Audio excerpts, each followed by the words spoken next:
Boa tarde a todos. Permitam-me que comece por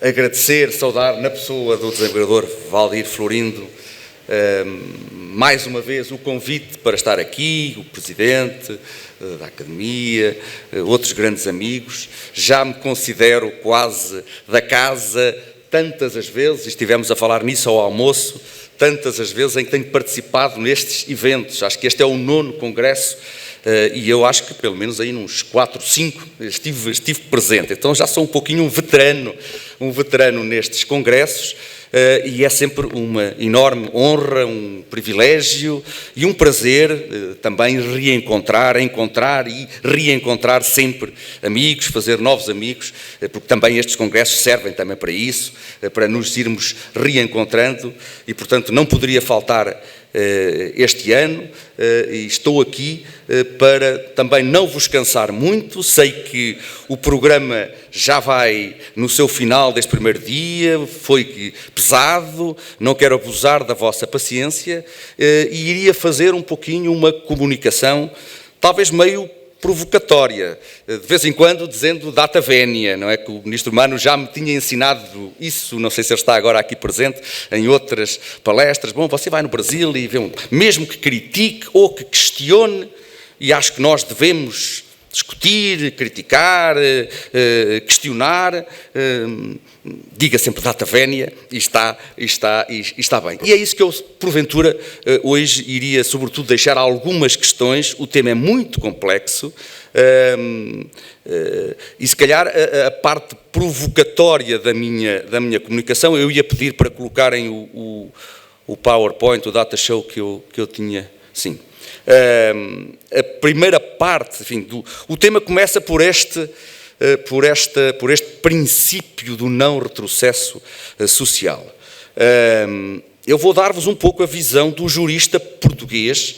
Enfim, este é um princípio caro ou muito discutido no campo do direito trabalhista, mas é, sobretudo, talvez, um princípio trabalhado pelos constitucionalistas, que depois aplicam também em matéria social ao direito do trabalho. Bom, e talvez a primeira questão que possamos colocar, e que eu tenho a obrigação de colocar, até tendo em conta a experiência riquíssima que nós tivemos em Portugal nestes últimos anos, é se verdadeiramente, e aí vai a primeira provocação, talvez para alguns dos que estão aí sentados na plateia, se verdadeiramente este princípio existe, isto é, se existe realmente do ponto de vista jurídico em Portugal e no Brasil. Enfim, cada país tem o seu sistema constitucional e nós sabemos de onde é que surgiu e de onde é que começou onde é que foi criado o princípio da vedação do retrocesso social. Foi muito na Alemanha, num contexto muito específico da Constituição alemã, mas a partir daí irradiou para outros países e nós vemos em Portugal e no Brasil muitas vezes ser até teses dedicadas a essa matéria, em matéria de trabalhista, o princípio do não retrocesso, violação do princípio do não retrocesso. Eu devo dizer-vos que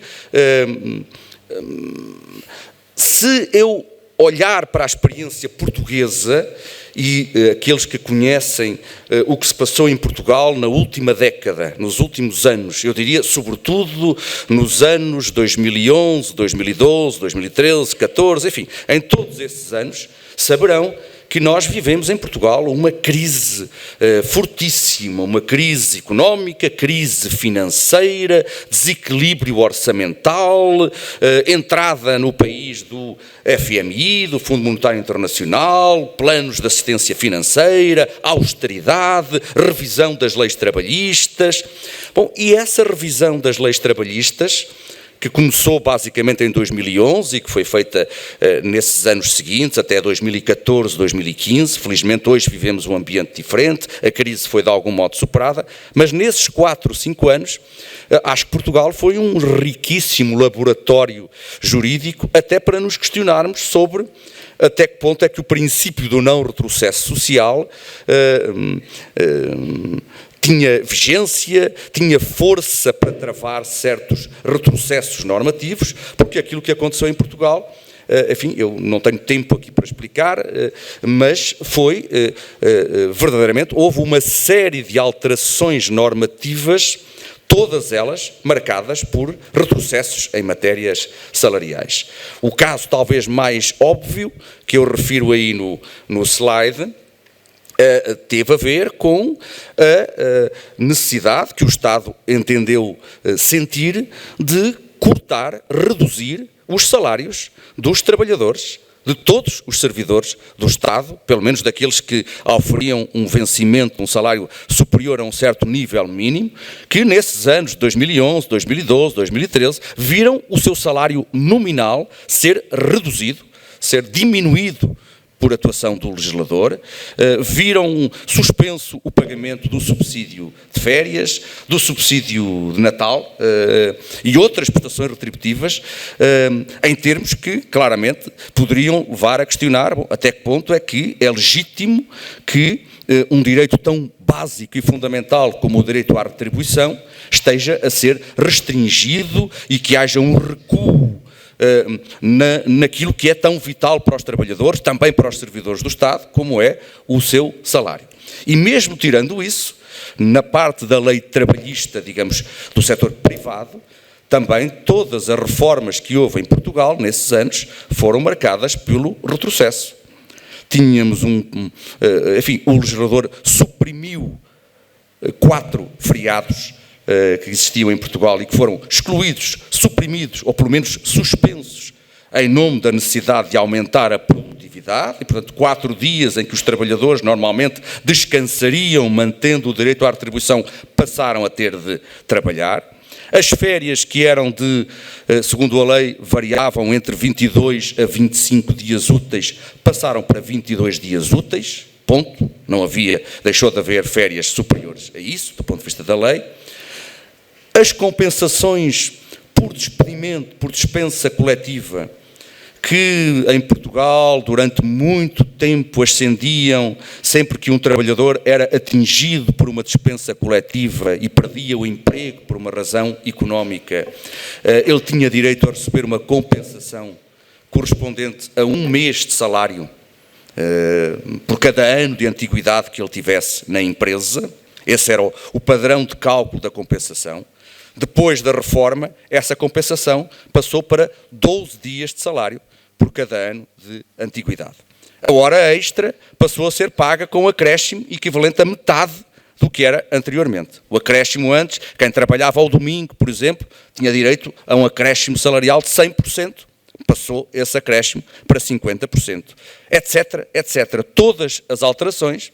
Havia a figura do banco de horas coletivo, isto é, instituído por meio de convenção coletiva, portanto um esquema que permitia à entidade empregadora gerir o tempo de trabalho de modo flexível, só podia ser criado por convenção coletiva. No tempo da crise passou a admitir-se que esse esquema fosse criado por contrato individual entre o trabalhador, por acordo individual entre o trabalhador e a entidade empregadora. E, portanto, eu diria que Portugal é um bom exemplo porque muitas destas medidas legislativas foram submetidas ao controlo do Tribunal Constitucional português. Enfim, se o princípio do não retrocesso social realmente existisse ou tivesse força, digamos, com certeza que o Tribunal teria tido que lidar com esse princípio, de saber até que ponto é que era admissível que direitos fundamentais, porque na Constituição Portuguesa estão consagrados tudo isto, limitação da jornada de trabalho, direito a férias periódicas pagas, proteção contra o despedimento, direito à retribuição, etc. Tudo isso são direitos fundamentais, segundo a Constituição Portuguesa.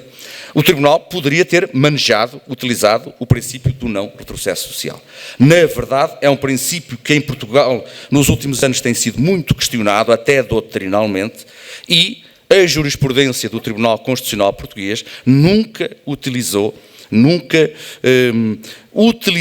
o princípio da proibição do retrocesso social para controlar a conformidade constitucional destas medidas de retrocesso que foram instituídas pelo legislador no tempo da crise. Não quer dizer, repito, que o Tribunal não tenha controlado essas medidas e não tenha até, em alguns casos, declarado a inconstitucionalidade de algumas das normas que o Governo, à época, tinha aprovado a pretexto da crise. Mas nunca utilizou o argumento, ou o princípio, ou o suposto princípio da vedação do retrocesso social. Trabalhou sempre com esses princípios que eu refiro aí no slide: princípio da proteção da confiança, princípio da irredutibilidade salarial, princípio da igualdade, princípio da proporcionalidade. Nunca utilizou, nunca mobilizou o princípio da proibição do retrocesso social. E eu diria que, dando o exemplo português, diria que hoje em dia esse princípio é abertamente questionado pelos constitucionalistas. A existência, alguns dizem, nunca existiu, ou se existiu, está morto, e não é o... E a verdade é que, enfim, independentemente da opinião de cada um de nós, a verdade é que a experiência, repito, rica do Tribunal Constitucional Português parece dar razão a esses autores, porque, na verdade, o Tribunal foi chamado sempre a controlar a conformidade constitucional das medidas que em Portugal foram adotadas e que constituíam todas elas enfim, na ótica social, um retrocesso, uma retirada de direitos, um recuo de direitos trabalhistas, cortes salariais, corte no pagamento das horas extra, mais despedimentos com menos compensações. Todas as alterações foram justificadas. Enfim, a lógica é igual em todo o mundo. O professor Raso já falou aqui no princípio da tarde sobre essa tendência, digamos, flexibilizante. A retórica é um pouco a mesma: diminuir custos, mais flexibilidade para as empresas, e isso foi acentuado num momento de crise financeira muito grave como aquela que se viveu em Portugal. A verdade, repito, é que não houve nenhuma invocação, nem nenhum lidar pela jurisprudência constitucional com esse princípio da proibição do retrocesso social, e há muitos constitucionalistas, muitos trabalhistas, que entendem que, verdadeiramente, esse princípio não é necessário no sentido de que, como a Constituição Portuguesa consagra, ao contrário da alemã, consagra o direito à retribuição, o direito a férias, a proteção contra o despedimento arbitrário, tudo isso consagra expressamente como direitos fundamentais.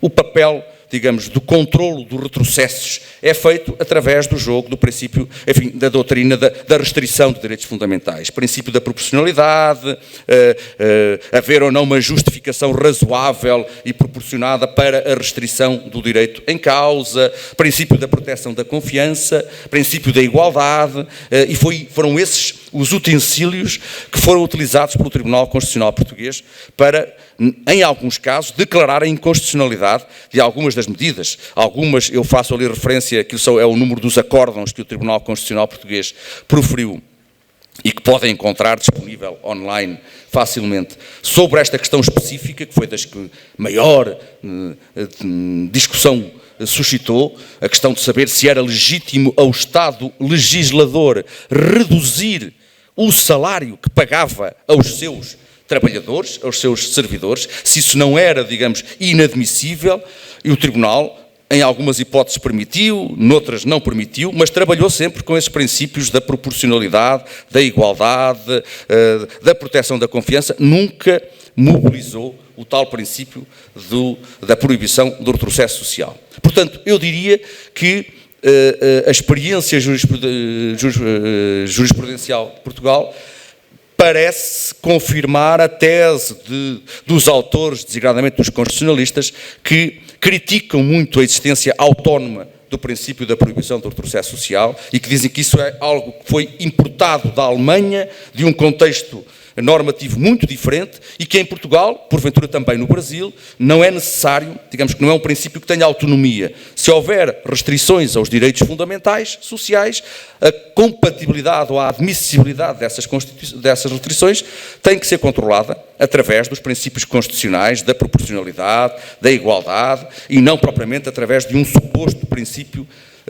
da vedação do retrocesso social, que aparentemente, repito, não existe. E por isso eu disse até ao ministro Alexandre Agra Belmonte, eu se calhar não sou a pessoa mais indicada para falar do princípio da proibição do retrocesso social, porque, repito, venho de um país e de uma cultura onde, enfim, inicialmente se falou um pouquinho disso, mas nos últimos anos a prática parece demonstrar que esse princípio não é atuante. Se ele existisse, não tinha melhor ocasião para surgir do que nestes anos em que o Estado assumidamente retrocedeu em matéria social, recuou na proteção dos trabalhadores, diminuiu os seus direitos e, apesar disso, toda a discussão doutrinal, jurisprudencial, passou inteiramente à margem da questão da vedação do retrocesso social. Eu repito, não estou com isto a dizer que os trabalhadores fiquem desarmados ou que o jurista não tenha instrumentos. Pelo contrário, os defensores desta tese dizem que o princípio é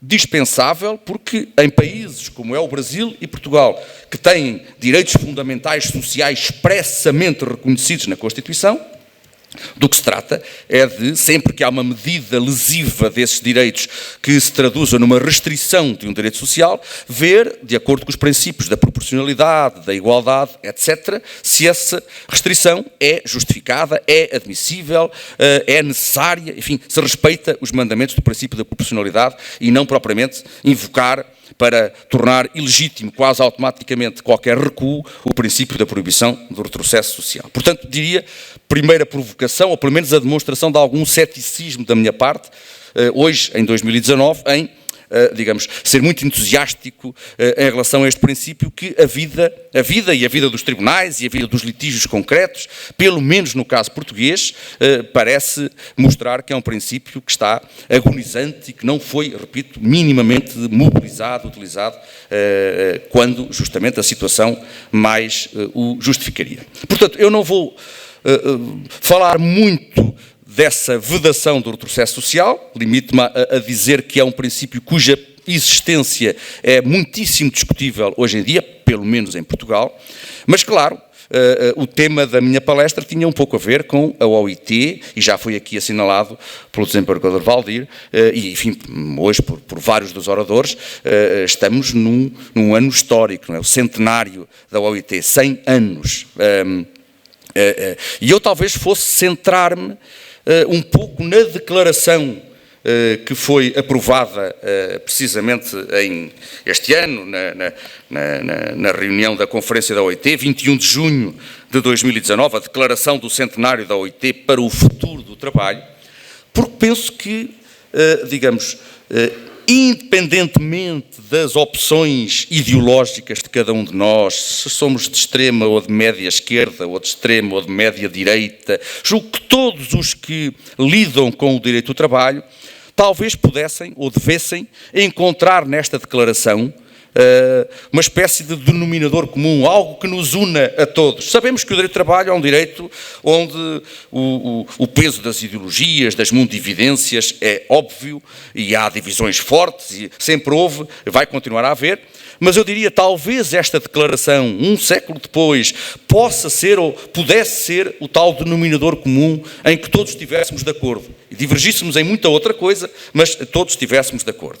O que é essa declaração? Já que foi referida, a declaração, enfim, tem sempre o valor relativo das declarações, afirmações de princípios, um pouco vagas, mas tem algumas afirmações bastante importantes. Já foi referido até na conferência inaugural que é uma declaração muito centrada na ideia de que a OIT deve continuar a cumprir o seu mandato constitucional, o seu papel histórico, um século depois, desenvolvendo o foco, centrando o foco no futuro do trabalho centrado nas pessoas. É uma expressão que aparece muito, o trabalho centrado nas pessoas. Portanto, uma visão que situa os direitos dos trabalhadores, as necessidades, as aspirações, os direitos de todas as pessoas no núcleo das políticas económicas, sociais e ambientais. A conferência, enfim, aquela declaração é relativamente extensa, não vou aqui referi-la toda, mas tem esta linha de força, olhar muito para a pessoa que há no trabalhador, focar-se no trabalho centrado nas pessoas, tentar fortalecer as instituições do trabalho, a fim de oferecer uma proteção adequada a todos os trabalhadores. E julgo que talvez isto, até aqui estejamos todos de acordo, todos subscrevemos estas afirmações. A declaração reafirmou expressamente aquela que para mim, enfim, claro que é uma afirmação genérica e que talvez esteja um pouquinho degradada no discurso corrente, mas verdadeiramente pelo menos eu acredito que se há algum princípio fundante, um fundamento normativo, axiológico do direito do trabalho, afirmado na célebre Declaração de Filadélfia, em 1944, e agora expressamente reafirmado nesta declaração do centenário da OIT, é aquela inicial que está ali no slide, de que o trabalho não é uma mercadoria.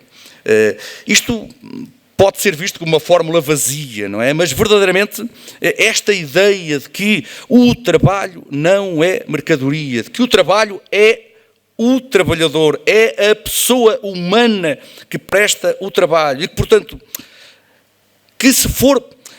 Quando a OIT diz que o trabalho não é uma mercadoria, não quer dizer que o trabalho não possa ser tratado como mercadoria. Claro que pode, e os economistas e os sociólogos estudaram isso, mas se o for, devemos ter sempre presente, e é isso que dá sentido ao nosso ramo do direito, que é uma mercadoria fictícia, como o autor célebre já há muitos anos referiu, porque é uma mercadoria que está intimamente ligada e que não é passível de ser separada da pessoa, do corpo do trabalhador.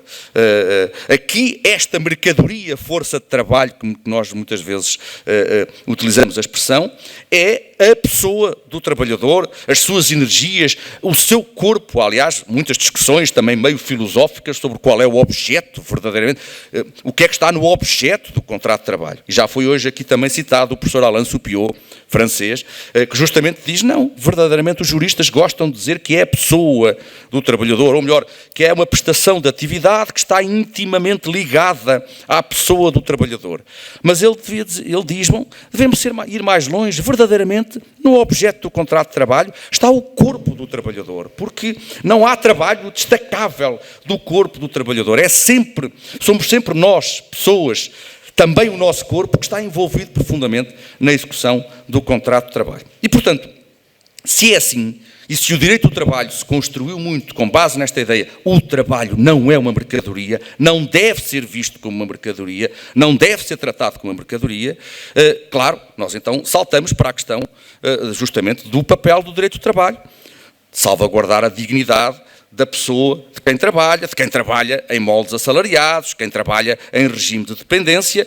Esse continua, pelo menos lendo a declaração do centenário da OIT, continua, julgo eu, a ser o grande móvel do direito do trabalho. É aquilo que dá sentido à disciplina jurídica que todos nós gostamos, com que todos nós trabalhamos. E, diria eu, esta declaração é importante também por isso, porque no século XXI, em 2019, 100 anos depois da criação da OIT, essa continua a ser a prioridade. Não tratar o trabalho e, portanto, o trabalhador como uma mercadoria. Isso é o principal para o direito do trabalho. O resto pode ser importante, a eficiência económica, outros aspectos, mas antes e acima disso tudo, e a declaração é clara quanto a isso, está a pensarmos o trabalho centrado nas pessoas e pensarmos na tutela da pessoa do trabalhador. Ora, é aqui que eu, justamente, acabo por me interrogar e justamente por vir muito ao Brasil, por dialogar muito com os meus amigos e colegas brasileiros, por ter inúmeros estudantes brasileiros em Coimbra com os quais vou aprendendo também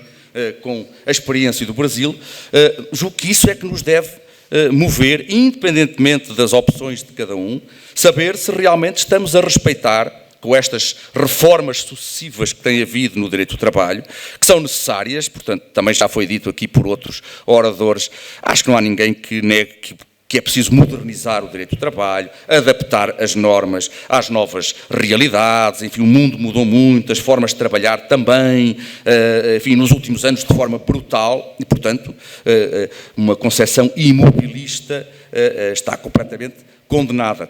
O direito do trabalho tem que se modernizar, mas parece resultar dessa tal declaração da OIT que essa modernização tem que ser feita continuando a respeitar o princípio nuclear, axiológico, fundamental do direito do trabalho, isto é, rejeitar o tratamento do trabalhador como uma mercadoria. Ora bem, aí é que eu, e aqui sim data vénia, diria, pelo menos para questionar, enfim, com toda a humildade, porque obviamente não sou brasileiro e, portanto, não tenho o domínio do direito positivo brasileiro que têm todos os que estão desse lado.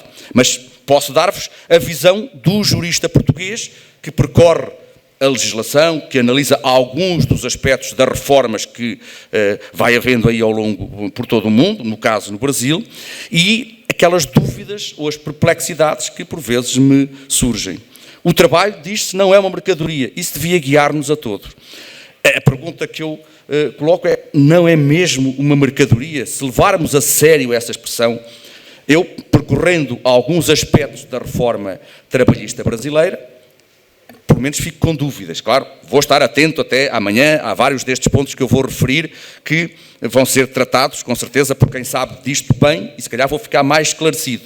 Mas lendo certas normas, com os óculos do jurista português, do jurista europeu, fico pelo menos com essas dúvidas. E era um pouquinho isto que queria partilhar convosco, independentemente de devemos modernizar e reformar o direito de trabalho, se algumas das alterações não estão a fugir àquilo que a própria OIT, na sua declaração do centenário, disse que era o mais importante, que era sempre prioridade à pessoa, não reduzir a pessoa à condição de mercadoria, salvaguardar a pessoa que há em cada trabalhador.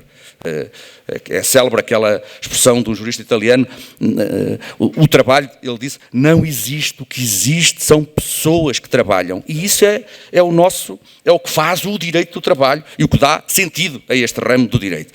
Se abdicarmos desse princípio, eu acho que aí o direito do trabalho vai mesmo degradar-se e perde, digamos, a sua carga axiológica própria e acabará por se dissolver num qualquer direito dos negócios ou direito das empresas, enfim, sem autonomia própria. É um caminho possível, mas então, eu diria, é um caminho contrário àquilo que a OIT ainda agora reafirmou. Eu ia dar 3 exemplos em que fico na dúvida se realmente o trabalho não está a ser considerado, ou não corre o risco, pelo menos, de ser considerado uma mercadoria. O primeiro exemplo, e alguns que eu vou aprendendo com os meus alunos brasileiros que tenho em Coimbra, que eles me vão trazendo também estas normas e fazendo tese de mestrado sobre esses temas e colocando ao jurista português, suscitando alguma perplexidade. Um primeiro exemplo, aquilo que, penso que vai ser tratado amanhã devidamente, as normas que agora foram inseridas na CLT, que criaram parâmetros e que tarifaram o dano extra-patrimonial sofrido pelo trabalhador, estabelecendo vários níveis de dano, ofensas leves, médias, graves, gravíssimas, e depois tarifando o montante indemnizatório a ser apurado pelo tribunal em função do salário de cada trabalhador. Todos conhecem a norma, eu não vou repeti-la, conhecem-na muito melhor que eu. Devo dizer-vos, na ótica do jurista português, é uma norma estranha, é uma norma radicalmente contrária àquilo que resulta das reformas trabalhistas que foram feitas em Portugal, porque o Código do Trabalho português, que também já foi objeto de muitas reformas, e reformas no sentido de flexibilizar, nesse aspecto não tem nada de semelhante. O dano não patrimonial, há várias normas no Código português que prevêem justamente isso. No caso do assédio, a norma clara, o assédio, se causar danos morais não patrimoniais ao trabalhador, o trabalhador tem vários direitos, um deles é o de reclamar o pagamento da competente indemnização. E a indemnização é calculada pelo Tribunal de acordo com os princípios gerais, de acordo com o direito civil.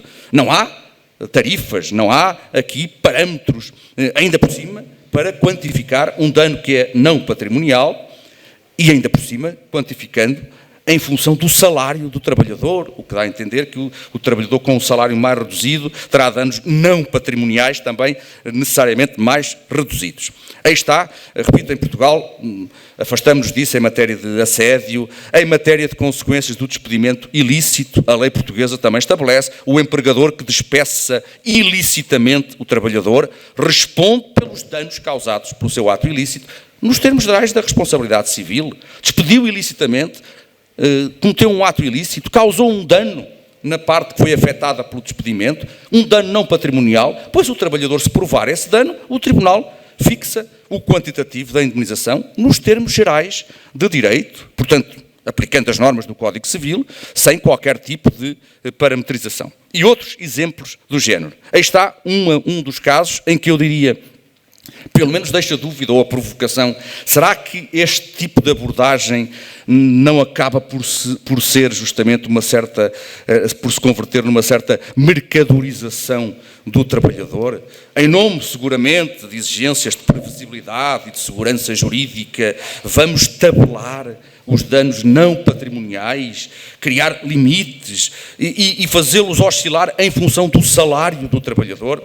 Para um jurista, eu ia dizer europeu, mas português, é uma norma estranha mas admito, amanhã vou estar atento às conferências para tentar perceber a razão de ser e o que é que pode justificar esta solução.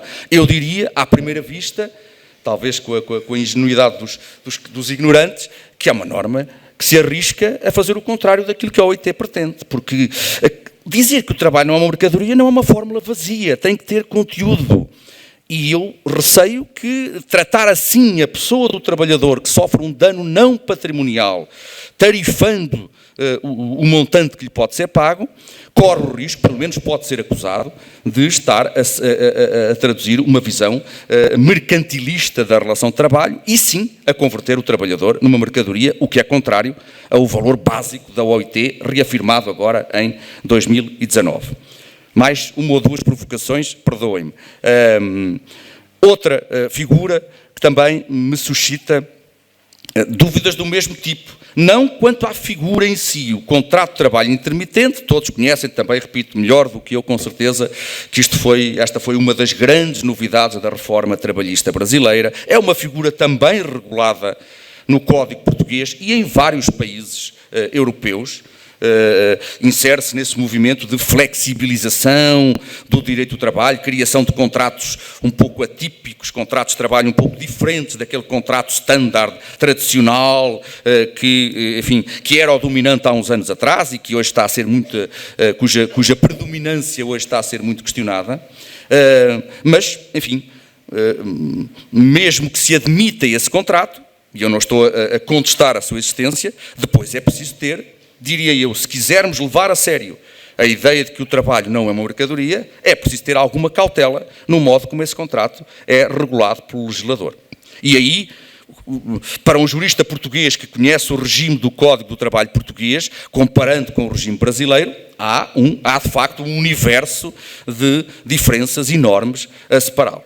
Em Portugal, esse contrato só é admitido em empresas que exerçam atividades de tipo sazonal ou atividades com descontinuidade ao longo do ano. Julgo que aqui no Brasil, pelo menos lendo a lei, a CLT, não há nenhuma limitação. Em qualquer setor pode recorrer-se ao contrato de trabalho intermitente. No Brasil, o trabalhador pode ser convocado com 3 dias apenas de antecedência para prestar o trabalho. Em Portugal, o prazo mínimo é de 20 dias de antecedência. A lei portuguesa estabelece que o contrato é intermitente, mas no mínimo em cada ano civil o trabalhador tem que prestar trabalho durante pelo menos 5 meses. 5 meses pelo menos devem corresponder a trabalho real. Desses 5 meses, pelo menos 3 meses devem ser consecutivos. E aqui, se eu bem vejo, bem leio a lei brasileira, não há nenhum tipo de garantia nessa matéria. Isto é, não há nenhum período de trabalho mínimo garantido. Pode haver, portanto, uma figura um pouco estranha, que é um contrato de trabalho em que o trabalhador nunca seja chamado para trabalhar, nem, aparentemente, se eu estou a ver bem a lei, nem recebe salário algum, porque como não trabalha, não será retribuído. Pelo menos é aquilo que me parece resultar da lei. Em Portugal, devo dizer-vos, no período de inatividade do trabalhador, que não pode ser total, portanto, pelo menos 5 meses ele tem que trabalhar, durante o ano só pode estar inativo 7 meses, mesmo nesse período o trabalhador tem direito a receber, não a retribuição normal, claro, mas uma compensação retributiva correspondente a 20% da sua retribuição normal. Há, inclusive, uma diretiva da União Europeia muito recente sobre esta matéria, a diretiva está ali referida de 2019-1152, de 20 de junho de 2019, que justamente, relativa às condições de trabalho transparentes e previsíveis na União Europeia, que coloca o acento tónico nesta ideia da previsibilidade e mostra particular cuidado com contratos de trabalho atípicos em que não haja trabalho garantido, mínimo, em que o trabalhador não tenha nenhuma garantia mínima de que vai realmente prestar trabalho e que, portanto, vai também realmente receber a respectiva ou a correspectiva retribuição. Eu diria, também aqui, no caso do trabalho intermitente, com uma regulação tão permissiva desta figura, sempre a mesma dúvida. Será que não fomos demasiado longe e não estamos com este tipo de contrato a tratar o trabalhador, no fundo, como uma mercadoria? Último exemplo, e já estou com o tempo esgotado, o regime, para mim, enquanto português e europeu, também um pouco estranho, da reforma em matéria de dispensa coletiva. Matéria de grande importância, é uma matéria profusamente regulamentada na União Europeia, em Portugal e em toda a União Europeia. Há muitos anos diretivas da União Europeia sobre essa matéria, que valem em todos os países da União Europeia e que estabelecem esta obrigação simples, básica. Não há dispensa coletiva válida, lícita, que não seja antecedida de um processo de consultas, de negociação, de informação com os trabalhadores que irão ser atingidos. É uma exigência mínima do direito da União Europeia. O poder de despedir é do empregador. O empregador tem razões económicas que podem levá-lo a despedir, mas não pode despedir sem falar primeiro, sem informar, sem consultar, sem negociar. Isso é um dado adquirido no ordenamento europeu. Pelo que eu aprendi, ou julgo ter aprendido do sistema brasileiro, também era um dado adquirido antes da reforma trabalhista aqui no Brasil, até por força de um célebre acordo, não é, que tinha a ver com a Embraer, não é, que o TST decidiu que era obrigatório, antes de proceder a uma dispensa em massa, que houvesse essa fase de negociação, de informação, etc. Vejo agora o novo artigo 477-A da Consolidação.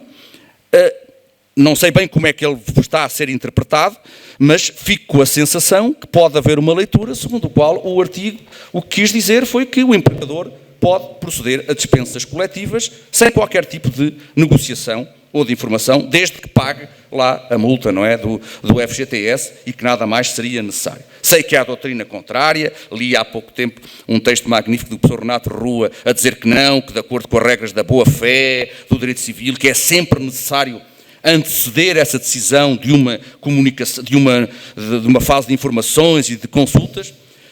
Bom, se assim for melhor, mas não é rigorosamente o que está lá na letra, não é? Temos que ser nós, o intérprete, a complementar. Se a norma significar que o empregador pode despedir massivamente centenas ou milhares de trabalhadores sem dialogar, sem negociar, sem informar, eu insisto na mesma questão. Receio que isto, na prática, seja mesmo tratar o trabalhador como uma mercadoria descartável. E é completamente contrário ao direito da União Europeia, que obviamente não vigora no Brasil, mas que em todos os países da União Europeia parte desse pressuposto. É um poder do empregador, mas tem que, antes de decidir, antes de despedir, tem que falar, porque são pessoas que estão a ser despedidas e não se tratam pessoas como mercadoria descartável. De maneira que, enfim, julgo que data vénia por estar a criticar, ou pelo menos a questionar algumas das soluções da reforma, mas a minha preocupação era um pouco esta. Enfim, tomei o exemplo do Brasil porque não conheço a legislação dos outros países da América do Sul. Julgo que temos que ir modernizando o direito do trabalho, mas se quisermos ser fiéis até àquilo que está contido hoje na declaração da OIT do centenário, essa modernização não pode significar que deixemos de nos inspirar nos princípios básicos. Esses não estão superados. As normas, os institutos, as regras têm que evoluir para enquadrar novas formas de trabalhar, novas realidades empresariais, mas o espírito do direito do trabalho, julgo eu, que não tem que ser modificado. E, portanto, estamos a atravessar, realmente já foi dito aqui, um momento de crise quase identitária do direito do trabalho. Há quem diga, estamos a transitar de um direito do trabalho, que, enfim, com pilares clássicos sólidos, para um direito do trabalho mais mercantilizado. Os anglo-saxónicos falam muito nisso. O direito do trabalho market-friendly, não é? Amigo do mercado, da empresa, do negócio. Mas aí, repito, o risco que corremos é justamente um dia deixarmos de ter leis do trabalho, no sentido tradicional. Já deixámos, em Portugal também, e aqui no Brasil, ter Ministério do Trabalho, não é? As palavras têm peso, não é? E cada vez se fala mais, pelo menos em Portugal, menos em leis do trabalho, e fala-se muito em leis do mercado laboral. Pois justamente no plano terminológico eu acho que isso é uma evolução negativa, perigosa, porque justamente nos leva sempre para aquilo que é o contrário, que a OIT quer, que é a ideia do mercado, que há um mercado laboral onde se transaciona uma mercadoria que é a força de trabalho. Ora, eu julgo que se há alguma conclusão que se retira da tal declaração da OIT é de que nós temos que modernizar o direito do trabalho, adaptá-lo ao trabalho do século XXI, mas preservar e renovar o tal espírito de Filadélfia tradicional, que foi agora reafirmado nesta declaração. O trabalho não deve ser, não pode ser tratado como uma mercadoria, e esse é que deve ser o norte principal de todas as reformas trabalhistas. O resto vem a seguir, é secundário. Esta é a nossa preocupação principal. Se deixamos subverter este princípio e aceitamos institutos que reduzam o trabalhador à condição de mercadoria, aí penso que vamos num caminho errado e estamos a contrariar aquilo que a OIT ainda agora reafirmou nesta declaração adotada em junho deste ano. Muito obrigado pela vossa atenção.